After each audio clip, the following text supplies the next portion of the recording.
Hi ළමයි. අද අපි හදමු රාමෙන් එකක්. මේ රාමෙන් එක අපේ අක්කා තමයි ගෙනල්ලා තිබුණේ. එයාටයි මටයි චීස් රාමෙන් එකයි ස්පයිසි රාමෙන් එකකුයි.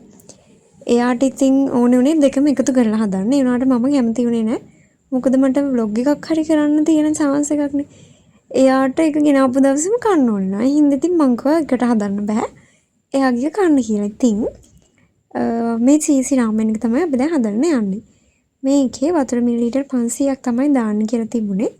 ඉතින් මුලින්ම නූඩල්ස් එක දාගෙන වතුර මිලිලීටර් 500ක් ඇඩ් කරගන්න ඕනේ. මේක චීසි රාමෙන් එකක් වුණාට මේකෙත් තියෙනවා සීසනින් සෝස් එකකුයි පවුඩර් එකකුයි. මම හිතුවා මේ සෝස් එකේ හින්දා මේකත් පොඩ්ඩක් හරි ස්පයිසි රහක් ඇති කියලා. ඒ වුණාට මේක නම් එච්චර සැර නැහැ ළමයි. මට හිතෙනවා ස්පයිසි එක මීට වැඩිය රහ ඇති කියලා.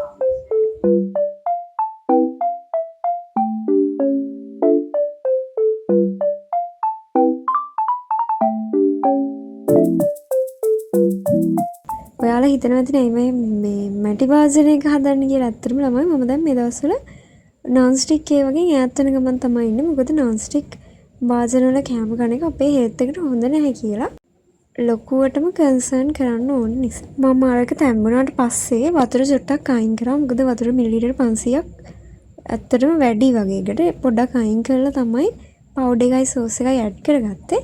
ඊට පස්සේ පොඩ්ඩක් මික්ස් කරලා හැදෙනකන් තිබ්බා. ඔයාලට දැන් බලා ගන්න පුළුවන් අපේ අක්කා මට මේක හදාගන්න කිව්වට එයා කොහොමද මේකට උළු දාන්න ආවේ කියලා.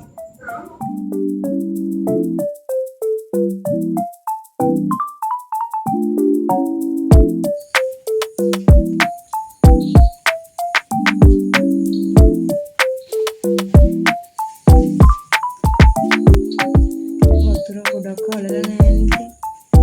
ඕක අපි හොලලා දෙනවා වතුර කරවන්න. කිව්වනේ තාම මේ නටන වතුර නෙමෙයි කිව්වද? මං කිව්වේ නෑ වතුර එක හලන්න එපා කියලා කිව්වේ. මම කිව්වා මේ විනාඩි 3 කියන්නේ හීට් එක හරි ගානට දාලා තිනෝක උතුරන කොටයි වතුර අයින් කරන්න. ගින්දර වැඩි. අපේ අක්කා හැම වෙලාවකම හැම දෙයකදීම කියන්නේ මම කිව්වා කියලා. ඉතින් ඔයාලටත් අක්ක කෙනෙක් ඉන්නවා නම් ඔයාලටත් මම හිතනවා මේක මේ විදිහම වෙන්නේ නැති කියලා. හැබැයි ඉතින් සමහර ලාවට එයා කියන ඒවා ඇත්තත් වෙනවා ඉතින්. කොහොම හරි අපි සාමාන්‍ය පරිශ්‍රමයක් දාලා නූඩල්ස් එක හදලා ඉවර කරා. දැන් ඉතින් මේක කන ගමන් මොනවා හරි ලස්සන මූවි එකක් බලන්න තමයි ඕනේ. මම කොරියන් වයිබ් එක ගන්නම චොප්ස්ටික්ස් දෙකකුත් ලෑස්ති කරලා තියලා තමයි තියෙන්නේ. රාමෙන් කනවයි කියලා කේඩ්‍රාම එකක්ම බලන්න ඕනේ කියලා එකක් නැහැ ළමයි.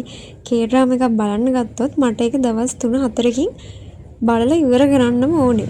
මට නැත්තම් ඒකේ ඉවරයක් දකින්නකම් මට නිකන් ස්ට්‍රෙස් වගේ. ඉතින් ඒකෙන් හින්දා මම ගොඩක් වෙලාවට කේඩ්‍රාම වැඩි බලන්න ගන්නේ නැහැ. හොඳ වැකේෂන් එකක් එනකම්. ඉතින් මම boy called Christmas කියලා ඉංග්‍රීසි මූවි එකක් තමයි තෝරගත්තේ. ඒක නම් සාමාන්‍ය මූල් ටික පොඩ්ඩක් කම්මැලි. ඒනාට ලස්සන ෆිල්ම් එකක්. ඔයගොල්ලොත් කැමති නම් බලන්න පුළුවන්. මං එහෙනම් දිග vlog එකක් අරගෙන ඉක්මනට මෙන්නම්. bye.